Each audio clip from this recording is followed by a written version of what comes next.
Në shënimet e tij javore në podcastin Flasim, kryeministri Edi Rama tha se Shqipëria ka zyrtarizuar hapjen e fazës përfundimtare të negociatave për anëtarësimin në Bashkimin Evropian. Në përmbyllje të vizitës në Korenë e Jugut dhe në Japoni, kreu i qeverisë theksoi se konferenca ndërqeveritare 26 majit vulos përparimin e vendit, pavarësisht siç u shpreh ai përpjekjeve të opozitës për të dëmtuar imazhin e vendit. Shënimi i shënimeve është ai që lidhet me ballafaqësimin mes Komisionit Evropian dhe shteteve anëtare në Bruksel për raportin e detyrave të kryera nga Shqipëria pas çeljes së të gjithë kapitujve të negociatave.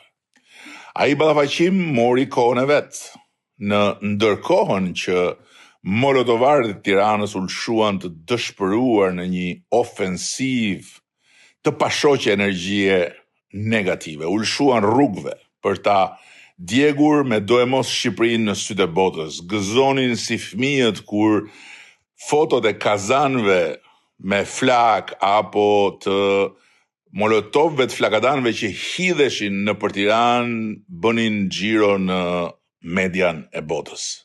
Mblidh benzinë, hidh bomba artizanale me vandal të paguar.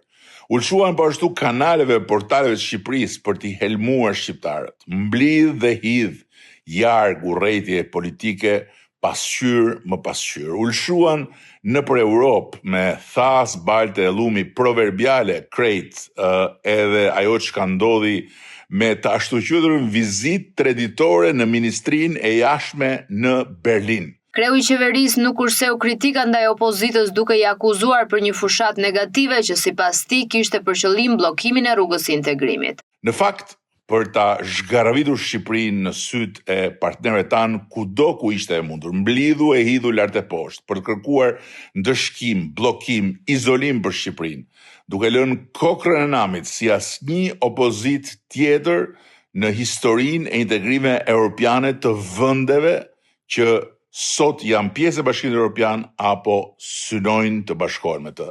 Thanë se rruga europiane ishte bllokuar, thanë se Shqipëria ishte më në fund dëshkuar, thanë se qeveria jon ishte krejt e izoluar. U gënjyen si gjithnjë nga ajo mendja e tyre e cekët dhe mbrapsht dhe në fund humbën me turp. Dhe Shqipëria fitoi përsëri me mund, me dinjitet dhe me krenari kështu më 26 maj në Bruksel, konferenca ndërqeveritare Shqipëri Bashkimi Evropian vulos përmbylljen me sukses të fazës hyrëse dhe hap fazën përfundimtare të negociatave për anëtarësimin e Shqipërisë në Bashkimin Evropian.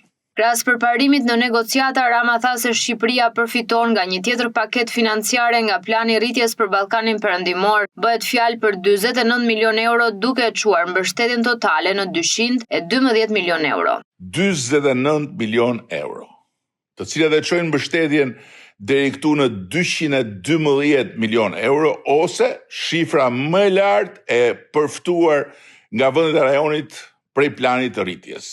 Plani i rritjes është një plan financimi mbi bazë rezultatesh dhe janë rezultate certifikuara nga Komisioni Evropian të padiskutueshme në objektivitetin e tyre.